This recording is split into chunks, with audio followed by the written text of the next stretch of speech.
우리 하나님 말씀 마태복음 14장 22절에서 33절까지 말씀을 함께 봉독을 했죠. 우리 이 말씀 가지고 물 위를 걷는 법이라고 하는 제목으로 우리 하나님 말씀 증거하겠습니다. 요즘 코로나 바이러스 때문에 말도 많고 탈도 많은 캘리포니아 오렌지 카운티에 가면 수정교회라는 데가 있죠. 크리스탈 캐테드럴이라고, 물론 지금은 원래 개신교회였었는데 지금은 이제 카톨릭 교회로다가 이제 바뀌었죠. 다 아실 겁니다. 거기를 아마 다 가보셨을 거예요. 대부분 분들이 가시면은 거기에 조형물들이 많이 있습니다. 조형물 중에 제가 이제 기억에 남는 게 오늘 말씀과 관련해서 물 위를 걸으시는 예수님의 조형물이 거기에 있습니다. 수많은 성경 이야기 중에 그 이야기를 조형물로다가 해놓은 것이 굉장히 궁금한데, 물론 뭐 관계자들한테 이제 왜 이 조형물을 어떠한 뜻으로다가 해놨느냐 뭐 물어보진 않았지만, 뭐 우리가 물 위를 걸으시는 예수님의 조형물을 보면서 이제 사람들은 예수님의 어떤 신성 뭐 이런 것들을 묵상했을 것이고, 그리고 그분에 대한 하나님의 아들이신 예수 그리스도에 대한 믿음을 통해서 자신의 삶의 문제들을 아뢰면서 묵상을 했을 것입니다. 예수님께서 물 위를 걸으셨어요. 오늘 말씀 보면은. 그런데 우리가 이렇게 질문을 하죠. 이게 정말일까? 예수님이 물 위를 걸으셨다고 나오는데 이게 정말일까? 이러한 질문을 우리는 이제 가지게 됩니다.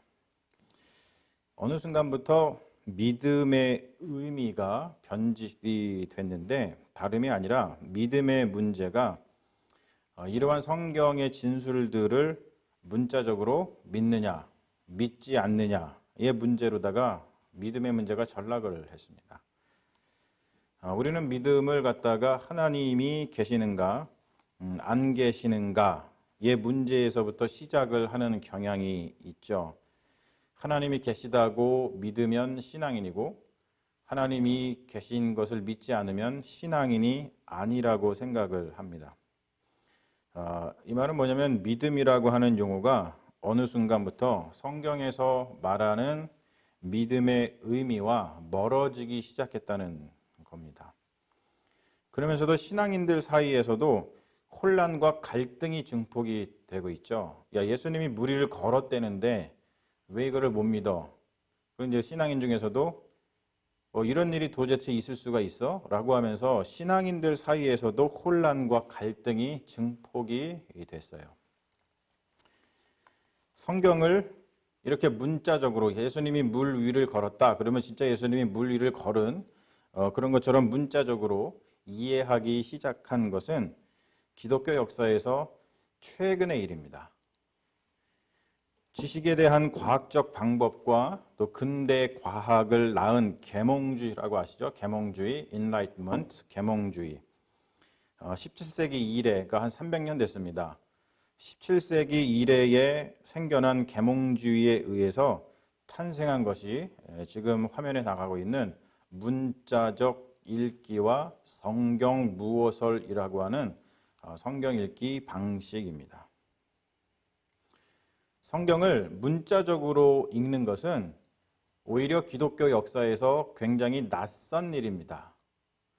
기독교 2000년 역사에서 성경을 문자적으로 읽는 것은 그렇게 오래되지 않았고, 그리고 오히려 그렇게 성경을 읽지 않았습니다. 그런데 우리가 말하는 흔히 모더너티, 근대성이라 그러죠. 계몽주의 이후의 근대성은 성경 읽기에 대해서 오해와 왜곡을 가져왔고, 그리고 그 결과로 인해서 지금 기독교가 오히려 비이성적이고 비상식적인 종교로다가 전락을 하고 말았습니다. 성경을 문자적으로 읽으면 여러 가지 병폐를 낳아요. 계몽주의가 낳은 성경 읽기 방식의 병폐가 뭐냐면, 첫 번째로 성경과 우리 기독교의 의미를 축소하고 획일화시키고 왜곡합니다. 성경에서 말하고자 하는 의미는 이게 아니었는데 문자적으로 읽다 보니까 왜곡시킵니다. 자, 이러한 것들은 필연적으로 기독교 파시즘을 낳습니다. 여러분, 파시즘이 뭔지 아시죠? 모든 것을 다 획일화시켜가지고 사람들을 통치하고 이렇게 조종하고 그러는 겁니다. 그러니까 여러 가지 의미를 다 없애버리고 그냥 한 가지 의미에만 매달리게 만드는 것이죠. 인간의 어떠한 창조적이고 풍성한 영적인 삶을 다 이렇게 폐기시키는 것이죠. 자, 그리고 두 번째, 다시 한번 보여주세요. 두 번째, 세상과의 소통을 방해합니다. 이 계몽주의가 낳은 이제 문자적 성경 읽기의 병폐 중에 하나가 뭐냐면 세상과의 소통을 방해합니다. 특별히 우리가 사는 세상을 왜곡하죠. 일례로다가 문자주의의 영향 아래 발전된 창조과학이라고 있습니다.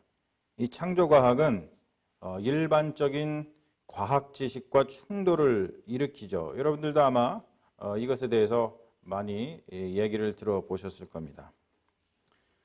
문자주의를 고수하고 문자주의적으로 성경을 해석하는 사람들, 창조과학을 신봉하는 사람들은 창세기의 족보를 문자적으로 계산해서 지구 창조가 기원전 4004년에 발생했다고 말합니다. 그러니까 지구의 나이가 한 6,000년 정도밖에 안 됐다, 이렇게 얘기를 합니다. 근데 우리가 알고 있는 일반 과학적 지식은 지구의 나이가 얼마 정도 됐다 그래요? 45억 년 정도가 됐다고 이야기를 하죠. 여러분, 제가 한 가지 문제를 낼게요. 자, 문제 거기 하나 올려봐 주세요. 자, 여러분들이 한번 맞춰보세요. 굉장히 중요한 문제이고 과학적인 문제입니다. 과학적인 문제입니다. 자, 지구에서 가장 오래된 오르가니즘, 생물체 두 가지가 무엇인지 말해보세요. 집사님 뭔 것 같아요? 네. 지금 여기 미디어 팀에서는 아메바 나왔어요. 아메바. 자, 여러분들 뭐라고 생각하세요? 지구에서 가장 오래된 오르가니즘, 생물체 두 개는 무엇인가? 자, 두 개가 뭐냐면 나무와 박테리아입니다. 그런데 저게 실제로 우리 큰아들 건유의 과학책에, 과학학습지에 나왔던 문제입니다. 근데 목사의 아들인 우리 큰아들 장건유가 이것에 대해서 답을 뭐라고 달았을까요? 아주 자신 있게 달았어요. 하나님과 예수님이라고 달았어요. God and Jesus. 여러분, 맞는 말이에요? 틀린 말이에요? 이게 맞기도 하고 틀리기도 하고, 그렇죠? 굉장히 우스꽝스럽죠? 좀 우스꽝스럽죠? 굉장히 웃긴 그런 이야기입니다. 이렇게 우리가 성경 읽기를 이렇게 문자적으로 하다 보면은 이런 우스꽝스러운 일이 발생을 한다는 것이죠. 여러분, 우리 건유가 믿음이 좋아 보여요? 이건 좀 우스꽝스러워 보이지 않습니까? 자, 다시 한번 보여주시죠. 문자적 성경 읽기의 병폐 세 번째는 뭐냐면 기독교가 자꾸 사회적 갈등을 유발시킨다는 거예요. 이미 미국이나 한국에서 보는 바와 같죠. 미국에서는 이제 보수 개신교회의 일부 교회가 팬데믹인데도 불구하고 전염병이 돌고 있음에도 불구하고 교회 문을 열어서 예배를 강행했습니다. 그러면서 그들이 이렇게 말했어요. 예수님께서 예배 드리는 우리들을 바이러스로부터 지켜주실 것이다. 그런 확실한 믿음을 가지고 그들은 예배를 드렸습니다. 그런데 여러분, 정말 그랬습니까? 우리가 뉴스 보도를 통해서 알지만 예배를 강행했던 수많은 교회에서 바이러스 감염자들이 속출하고 있습니다. 그래서 다시 문을 닫으라고 행정명령을 받았죠. 한국 사회에서 발생하고 있는 갈등 대부분은 기독교가 촉발하고 있어요. 포괄적 차별금지법, 대북정책과 통일, 평화통일 문제, 이념 논쟁으로 자꾸 몰아가잖아요. 교회에서 제일 많이 이 생성되는 언어가 빨갱이입니다. 빨갱이. 불평등 문제, 불평등을 조장하죠. 특별히 큰 교회에서 세습하잖아요. 세습. 자녀들한테 교회를 물려주잖아요. 그래서 평등하게 열심히 목회한 젊은 목회자들이 꿈을 꿀 수 없게 만들어요. 뭐 이런 것들은 저한테도 해당되는 문제죠. 도대체 꿈을 꿀 수가 없어요. 다 세습해서 갈 데가 없습니다. 굉장한 불평등이죠. 이걸 교회에서 조장합니다. 한국의 부채 문제. 교회가 다 건축으로 인해서 대출을 엄청 받았어요. 부담이 엄청 늘어났죠. 종교 평화 문제. 다른 불교라든지 다른 종교와의 갈등을 촉발시키는 것들은 다 우리 기독교입니다. 사회 갈등을 봉합하는 게 아니라 오히려 갈등을 만들고 심화시키고 있다는 것이죠. 왜? 성경을 문자적으로 읽는 데 머물러 있기 때문에 그렇습니다. 여러분, 그렇다면은 건전한 기독교인들은 성경을 어떻게 읽어야 할까요?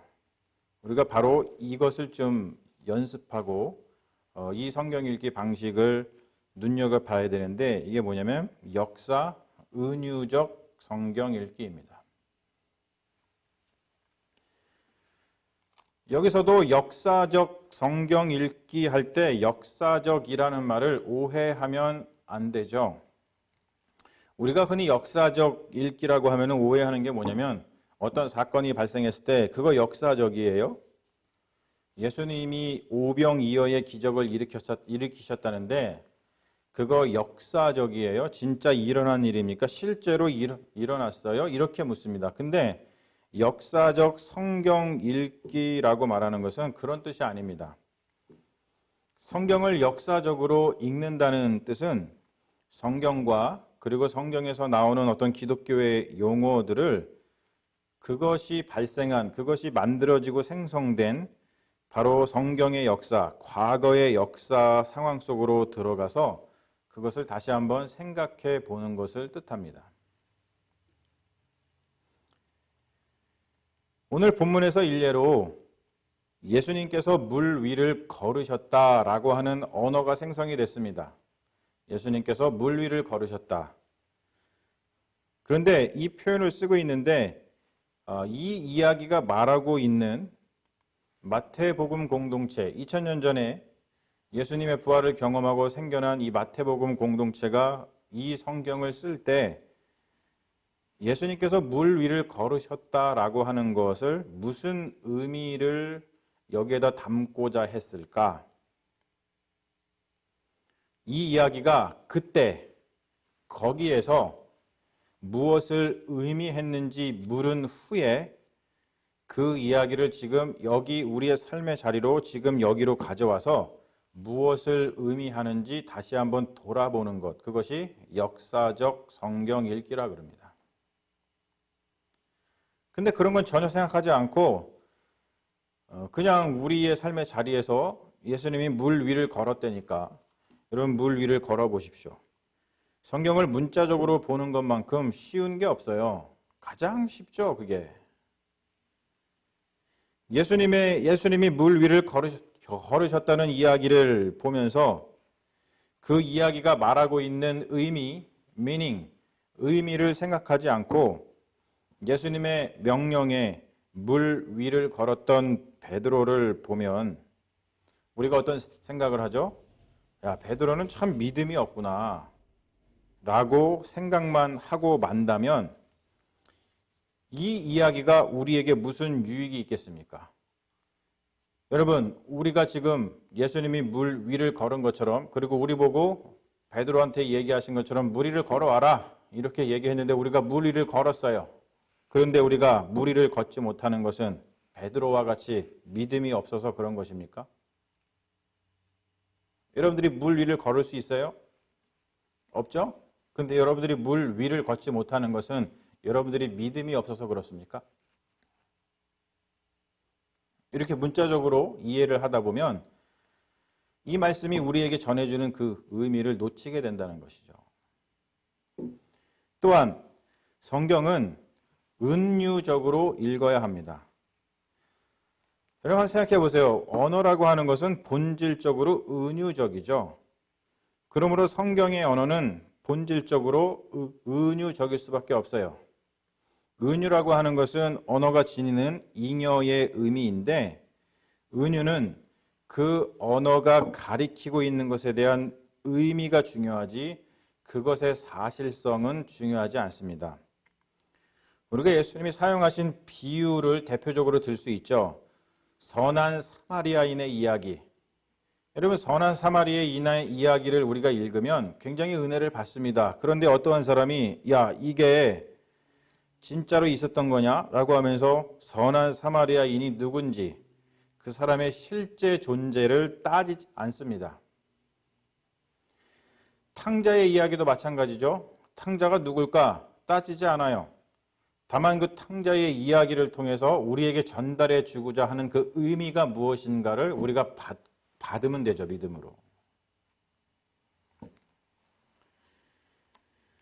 우리는 21세기에 살면서 과학기술이 가져다 준 온갖 혜택을 다 누리고 살면서 성경을 읽는 방식에서는 오히려 뒤로 퇴보하여서 문자적 읽기에 머물러 있다 보니까 성경이 주는 풍성한 영적인 혜택은 누리지 못하는 현실에 처해 있습니다. 그러니 여러분, 우리가 과학기술이 전해주는 어떠한 육신적인 혜택은 누리면서 우리의 육신은 날로 살찌우고 있지만 우리의 영은 날로 빈곤해지고 있다는 거죠. 이게 얼마나 비극입니까? 이 시대 사람들의 물질적 풍요에 가려진 영적 빈곤은 처참합니다. 오히려 오늘 본문이 그것을 우리에게 여실히 보여주고 있다고 생각을 합니다. 여러분 생각해 보세요. 우리는 지금 물 위를 걷고 있습니다. 우리의 인생은 물 위를 걷는 것과 같아요. 언제 빠질지 모릅니다. 정신 똑바로 안 차리면 물에 빠져서 허우적대다가 죽기 십상입니다. 우리의 인생이 진짜 진실로 물 위를 걷는 것과 같죠.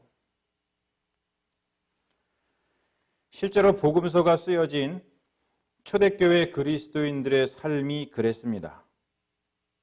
예수님이 물 위를 걸어온 시간이 오늘 말씀 보면 사경입니다. 사경은 새벽 3시에서 6시 사이를 가리킵니다. 동트기 전이죠. 동트기 전에 가장 깜깜합니다. 그들의 삶이 마태 공동체의 삶이 초대교회 공동체 그리스도인들의 삶이 그랬다는 거예요. 너무나 깜깜했고 물 위를 걷는 것 같았습니다.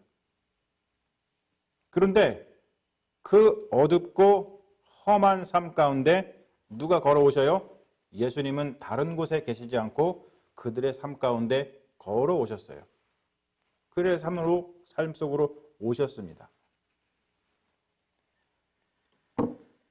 그런데 문제는 그들의 믿음이 베드로와 같았다는 것이죠. 베드로는 특별히 마태복음에 의하면 어떤 사람이에요? 교회 공동체의 수장입니다. 수장. 수장인 베드로조차 물에 빠질 정도로 두려움에 떨었고 믿음이 약해졌어요. 그러니 여러분, 다른 그리스도인들은 말할 것조차 없는 것이죠. 그들에게 예수를 믿는다는 것, 기독교 신앙을 가지고서 그 로마 시대에 그 핍박 가운데 살아가야 한다는 것은 칠흑 같은 밤에 놓이는 것이었고 물 위를 걷는 것처럼 위태한 것이었습니다. 그러한 위기에서 벗어날 수 있는 방법은 무엇입니까? 우리는 그것을 베드로의 고백과 행동에서 배우죠. 물에 빠져가는 베드로가 어떻게 외칩니까? 소리 질러 이르되 주여 나를 구원하소서, 이렇게 외칩니다.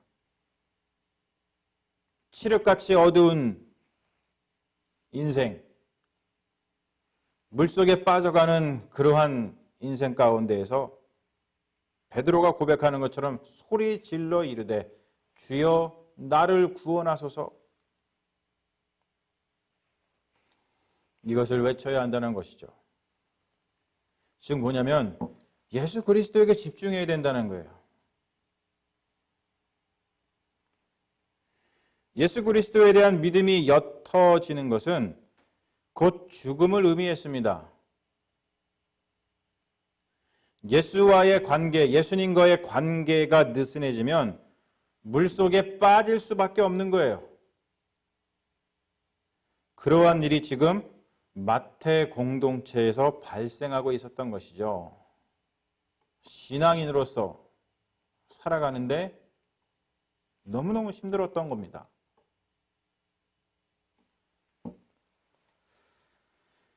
우리 시대에 가장 오해되는 개념 중 하나가 뭐냐면 이겁니다. 우리 시대에 가장 오해되고 있는 개념은 자유예요, 자유. 얼마 전 뉴스에서 기자가 마스크를 쓰지 않는 사람들과 인터뷰를 했는데 그 사람이 이런 말을 하더라고요. 우리가 코비드-19을 가볍게 여기는 것이 아니라 자유를 생각하는 것이다.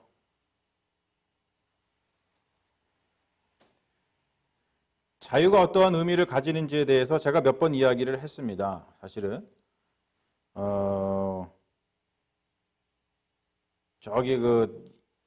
이영주 집사님 결혼식 때도 제가 이 자유에 대한 개념으로다가 결혼 추례를 했던 것이 기억이 나요.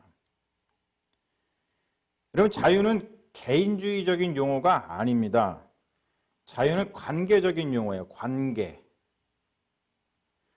내 마음대로 내가 원하는 것은 무엇이든지 할 수 있는 게 자유가 아닙니다.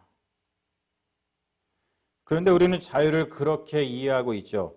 내 마음대로 내가 마스크를 쓰지 않겠다는데 당신이 무슨 상관이냐, 이렇게 얘기하는 거예요. 지금 이 시대의 가장 큰 문제점 중에 하나, 영적 빈곤을 불러오는 가장 큰 요인 중에 하나는 뭐냐면 바로 이 자유에 대한 오해와 왜곡으로 인해서 우리들의 모든 관계가 느슨해졌다는 겁니다. 우리 관계가 다 느슨해졌어요. 믿음도 우리는 자유의 문제로 환원을 시킵니다. 믿고 안 믿고는 내 마음이야. 내 자유야. 이러한 사고방식, 자유에 대한 이러한 오해, 이것은 모든 관계를 느슨하게 만든다는 거예요. 느슨하게 만듭니다. 가족에 대한 관계도 느슨해지고, 이웃에 대한 관계, 친구에 대한 관계, 하나님에 대한 관계, 예수 그리스도에 대한 관계, 교회에 대한 관계, 그리고 여러분 무엇보다도 나 자신에 대한 관계도 느슨하게 만듭니다. 자유를 잘못 오해하고 있기 때문이죠. 자, 이거를 조금 더 설명을 해보겠습니다. 폴란드의 아주 유명한 사회학자가 있습니다. 지그문트 바우만이라고 있습니다. 지금 화면에 나오는 이분인데요. 얼마 전에 돌아가셨는데요. 아주 유명한 사회학자입니다. 이 지그문트 바우만은 지금 제가 지금 이야기한 이런 자유의 문제에서 자유를 오해하고 곡해하고 왜곡하는 것 때문에 생겨난 어떤 관계의 느슨함, 이런 것들의 현상을 일컬어서 액체근대라고 하는 말로다가 표현을 합니다. 액체근대. 액체가 뭔지 아시죠? 막 흘러다니는 거예요. 가만히 고정되어 있지 않고 흘러다니는 겁니다. 자유라는 미명 아래서 모든 것이 액체처럼 흐물흐물해졌다라고 이야기를 합니다. 바우만은 우리가 살고 있는 이 시대를 분석하면서 독일의 저명한 사회학자가 또 있죠. 울리히 백이라고 있습니다. 울리히 백, 굉장히 유명한 분인데요. 제가 자꾸 이렇게 좀 사회학자들을 인용을 해서 죄송합니다만 굉장히 우리 사회를 잘 분석하고 있기 때문에 이런 분들을 좀 거론하지 않을 수 없어서 그렇습니다. 울리히 백의 견해를 거론하면서 우리 사회에 점차 변해가는 좀비 유형들, 좀비 제도들에 대해서 말을 합니다. 여러분 좀비가 뭔지 아시죠? 그냥 있는 것 같은데 살아있는 것 같은데 죽은 거나 마찬가지예요. 그러한 사회적인 제도들이 계속 생겨나고 있다는 거예요. 제도가 있긴 한데 유명무실해지는 거예요. 그가 특별히 가족제도를 이렇게 표현을 합니다. 자, 한번 보세요. 가족제도에 대해서 이 제도가 좀비 제도로 변해가고 있다, 이런 사회적 분석을 하고 있는데 뭐라 그러냐면, 오늘날 가족이란 것이 실상 어떠한지 자문해보라. 그 의미가 무엇인가? 물론 자식들, 내 자식들, 우리 자식들이 있다. 그러나 가족 생활의 핵심인 부모의 역할은 이혼이라는 상황 때문에 해체되기 시작했다. 그들 아들, 딸들의 결정에 전혀 참여하지 않은 채 할머니와 할아버지를 포함하거나 배제한다. 손자들의 관점에서 조부모라는 의미는 개인의 결정과 선택으로 결정나는 것이 되고 말았다. 조금 말이 어려울 수 있는데 뭐냐면, 가족관계가 느슨해져서 가족조차도 서로에게 삶의 영향력을 못 미치는 그런 제도가 되어버렸다는 뜻입니다. 여러분, 사실 이것은 뼈아픈 분석입니다. 이 사회의 좀비 제도의 예로 가족 제도를 대표로 들기는 했지만, 이러한 현상은 모든 제도에서 벌어지고 있는 일입니다. 직장, 교회에서도 마찬가지 일어납니다. 여러분, 우리 직장을 한번 생각해 보세요. 직장에서의 관계의 느슨함은 우리가 살고 있는 이 실리콘밸리에서 가장 잘 경험할 수가 있죠. 여러분, 직장에 애정이 있으세요? 직장 동료들에게 애정이 있으십니까? 우리가 그냥 주어진 일을 하고 돈만 받으면 그만이라고 생각을 하죠. 애사심, 내 직장, 내 회사를 사랑하는 마음, 나랑 같이 지금 일하고 있는 이 직장 동료를 사랑하는 마음, 이것은 오히려 방해된다고 생각을 하죠. 교회도 마찬가지예요, 여러분. 우리 교회 공동체의 관계가 얼마나 느슨합니까? 각자의 삶에 발생하고 있는 삶의 문제를 진심으로 나눌 수 있는 끈끈한 형제의 애가 우리들에게 있습니까? 오히려 우리들은 우리의 삶의 문제를 얘기해봤자 구설수에 오른다고 생각을 하죠. 내가 이런 문제 얘기해봤자 약점이 잡힌다고 생각을 합니다. 우리 교회 공동체의 구성원들도 서로가 서로의 삶의 문제에 대해서 서로 전혀 영향력을 끼치지 못합니다. 오히려 그러한 관계가 되는 것을 부담스러워하죠. 더 심각한 것은 사실 저는 이걸 지적하고 싶은데요. 더 심각한 것은 자기 자신에 대한 관계예요. 내가 내 자신에 대해서 관계가 너무 느슨해졌습니다. 나훈아의 갈무리에 이러한 가사가 있죠. 제가 노래는 부르지 않고 그냥 가사만 한번 보겠습니다. 내가 왜 이러는지 몰라. 도대체 왜 이러는지 몰라. 꼬집어 말할 순 없어도 서러운 마음 나도 몰라. 요즘 시대 사람들이 자기 자신에 대해서 이야기하는 것 같아요. 우리는 나 스스로의 관계에 대해서도 정체성의 혼란을 겪습니다. 말 그대로 내가 왜 이러고 사는지 모르죠.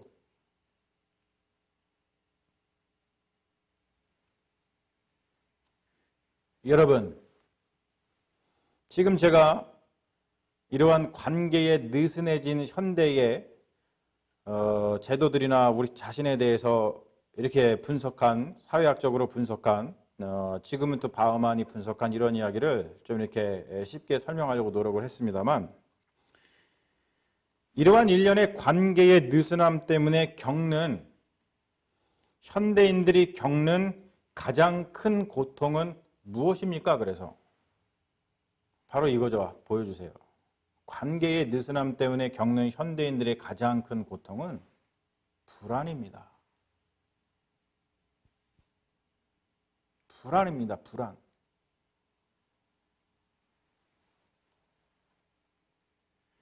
이 불안이라는 감정이 왜 위험하냐면 침범당하기 딱 좋습니다. 이용당하기 가장 쉬운 감정입니다. 불안.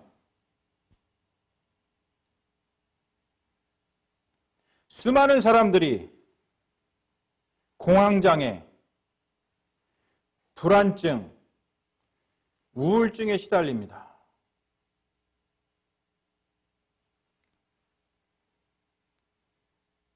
그러다 보니까 불안하니까 자신의 불안을 잠재워 줄 그 무엇에 쉽게 빠져요. 내가 너무 불안해. 그런데 이 불안에서 누군가가 지금 무엇인가가 이 불안을 좀 구원해 줬으면 좋겠어 라고 하는 마음을 갖다 보니까 나의 불안을 잠재워 줄 그 무엇인가에 우리가 쉽게 마음을 빼앗깁니다. 그 말은 뭐냐면 중독 현상이 판을 친다는 거예요. 술에 쉽게 중독이 되고 담배에 쉽게 중독이 되고 약물 중독이 너무 심하죠. 쇼핑 중독 얼마나 심합니까?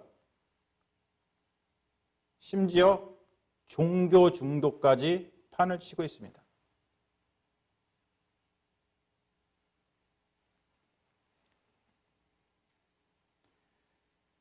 다시 말하지만 여러분, 우리는 물 위를 걷고 있어요.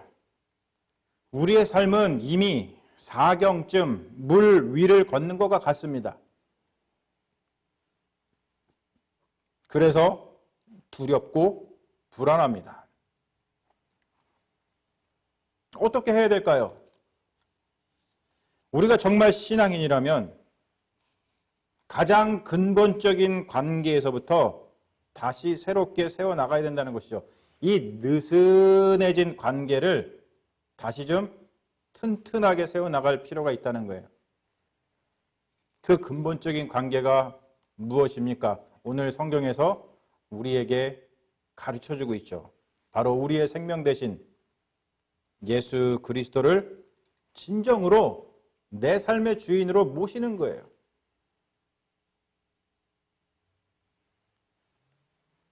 우리는 이런 찬송을 부릅니다. 내 기도하는 그 시간, 그때가 가장 즐겁다. 찬송은 불러요. 그런데 여러분 정말 그렇습니까? 우리는 기도를 하기는 합니까?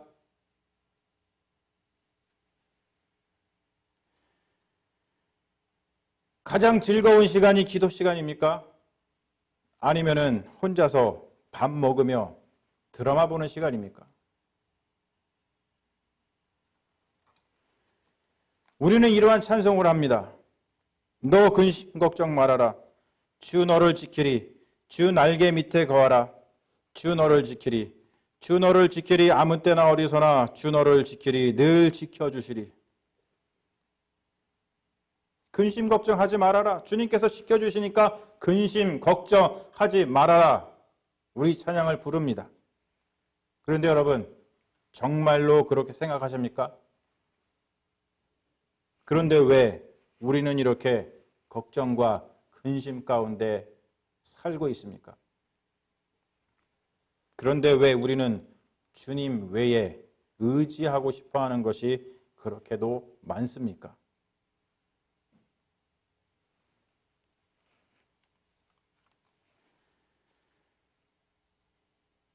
사랑하는 여러분, 우리는 지금 물 위를 걷고 있는데 그것을 걷고 있습니까? 아니면은 베드로처럼 물속에 빠져서 허우적대고 있습니까?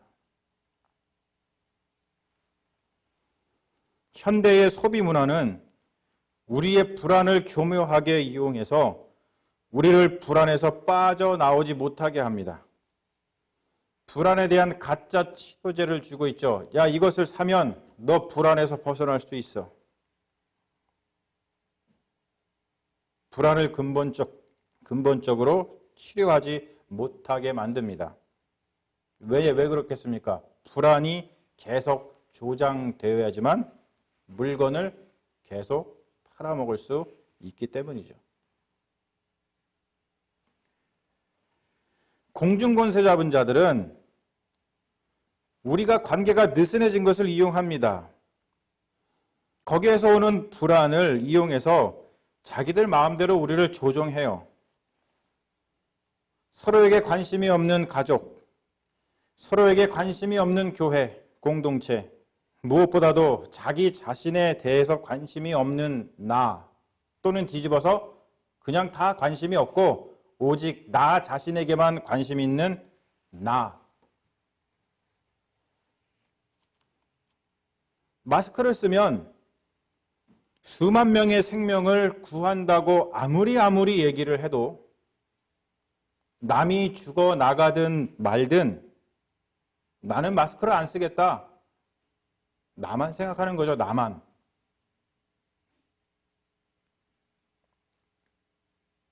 이렇게 서로에게 관심이 없는, 이렇게 관계가 느슨해진 이러한 것을 누가 가장 좋아하겠습니까? 사탄이 가장 좋아하겠죠. 그리스도인이 우리 교회가 물 위를 걸어야 하는데 물 밑에 잠겨 있어 보이지 않으니 아무도 신경 안 쓰고 영향력이 전혀 없는 겁니다. 사랑하는 여러분, 예수 그리스도에게 집중해 보십시오. 다시 한번 돌아보세요. 예수 그리스도에게 내가 정말 집중하면서 살고 있는가? 말은 그렇게 하는데 진짜 그러고 있는가? 그리고 예수 그리스도처럼 물 위를 걸어 보십시오. 주 예수여, 나를 구원하소서 외쳐보십시오.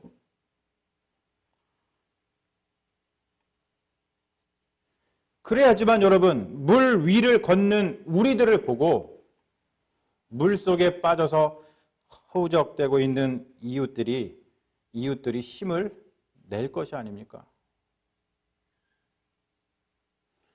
물 위를 걸어야 물에 빠진 사람들을 구원할 수 있는 것 아니겠습니까?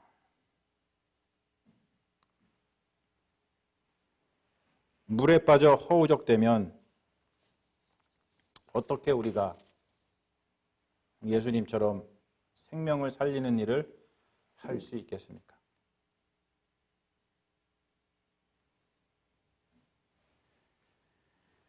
사랑하는 여러분, 우리 물 위를 걸었으면 좋겠어요. 그럼 아멘 하십시오. 아멘. 물 위를 걷자. 아멘. 물 위를 걷자. 물 위를 걷는 법은 다른 데 있지 않습니다. 예수 그리스도를 붙드는 거예요. 여러분 정말 예수 그리스도 붙들고 살아요?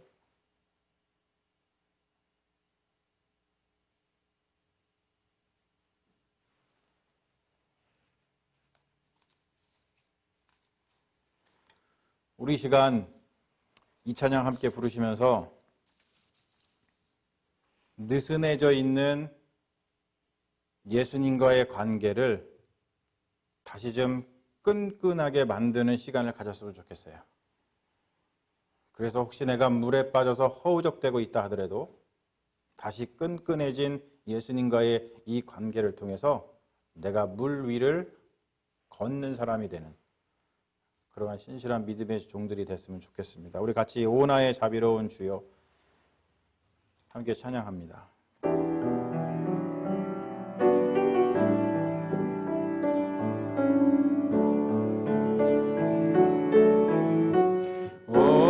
오나의 자비로운 주여 나의 몸과 영혼을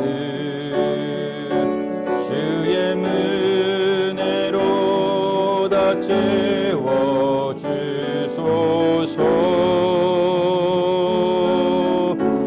이 세상 괴로움 걱정 근심 주여 받아주시고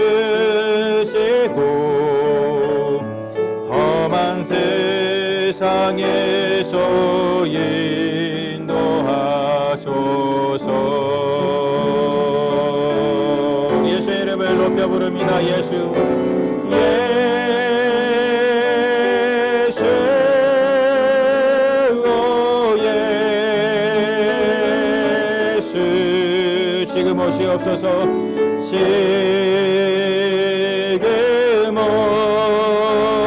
오셔서 예수 예수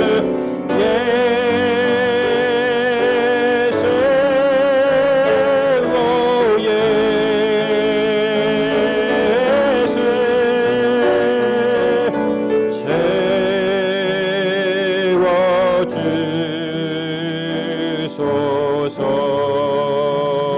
채워주소서.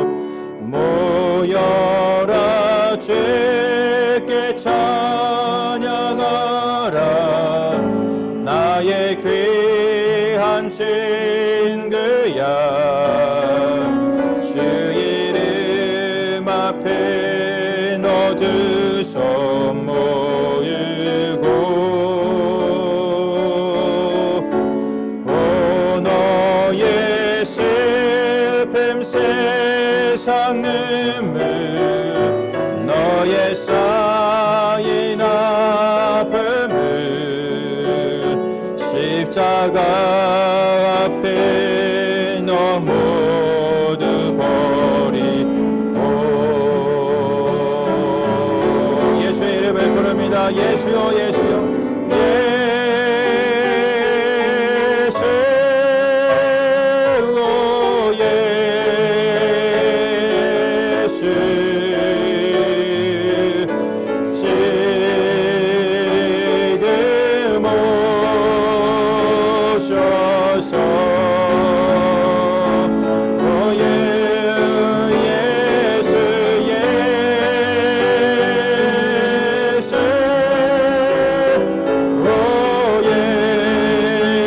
예수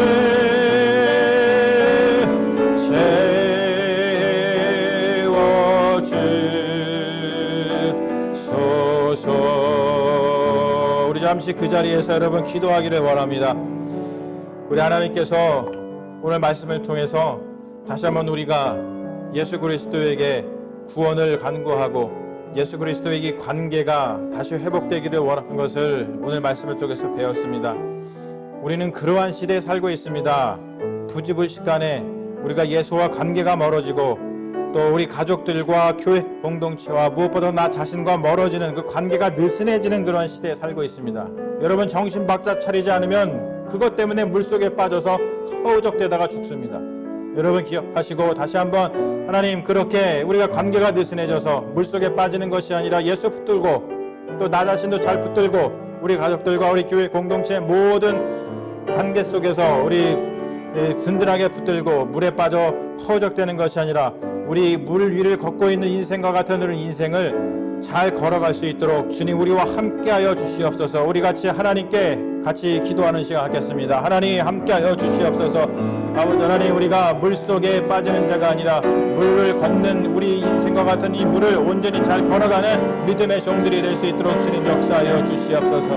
아버지 하나님 우리가 지금 물속에 빠져 허우적대고 있습니까? 왜 그렇습니까? 왜 그렇습니까?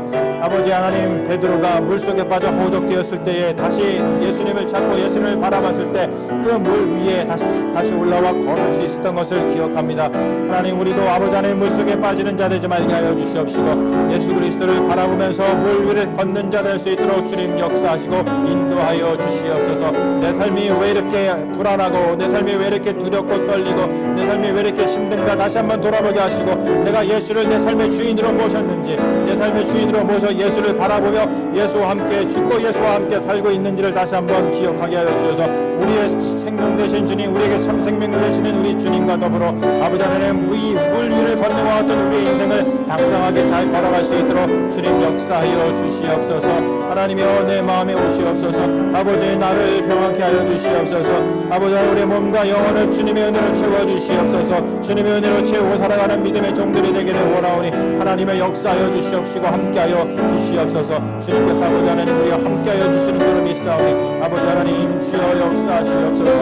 하나님의 놀라시는 총의 아버지 우리를 덮게 하여 주시옵시고 아버지 하나님 아무리 외쳐도 아버지 하나님 우리가 관계가 느슨해지고 물속에 빠질 수밖에 없는 이 시대를 아버지 하나님의 통하게 하여 주시옵시고 하나님 우리가 정신 차리고 정신 똑바로 차려서 하나님 예수 그리스도와 함께 이 무리를 걷기에 부족함이 없도록 주님 인도하여 주시옵소서.